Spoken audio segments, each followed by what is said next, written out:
Guys எல்லாருக்கும் வணக்கம். நம்ம வந்து இன்றைக்கி பச்சை பயிர் இருக்கு இல்லையா, அதை வந்து அம்மா வறுத்து வச்சுருக்காங்க. இந்த ரோஸ்ட் பண்ணது இந்த கலரில் தான் இருக்கும். இது ஆர்கானிக் நாட்டு பயிர், இது மூங் தால். இதை வந்து எண்ணெய் விடாமல் வறுத்துட்டு நம்ம வந்து இந்த ட்ரெடிஷ்னல் மெத்தடில் நமக்கு உடச்சி தராங்க.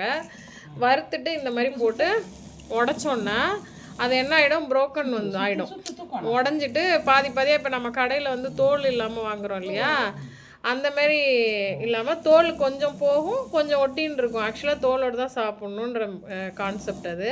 ஸோ அந்த காலத்தில் ட்ரெடிஷ்னல் மெத்தடில் இப்படி தான் உடச்சி சாம்பார் பண்ணுவாங்க. இந்த சாம்பார் வந்து ரொம்ப டேஸ்ட்டாக இருக்கும். இந்த பயிர் போட்டு மூங் தால் போட்டு இந்த மாதிரி உடச்சி வைக்கிற சாம்பார் ரொம்ப டேஸ்ட்டாக இருக்கும், ஹெல்த்தியானது. ஸோ வறுத்தது வந்து அழகாக உடஞ்சிருக்கு. அது உடஞ்சதை காட்டு.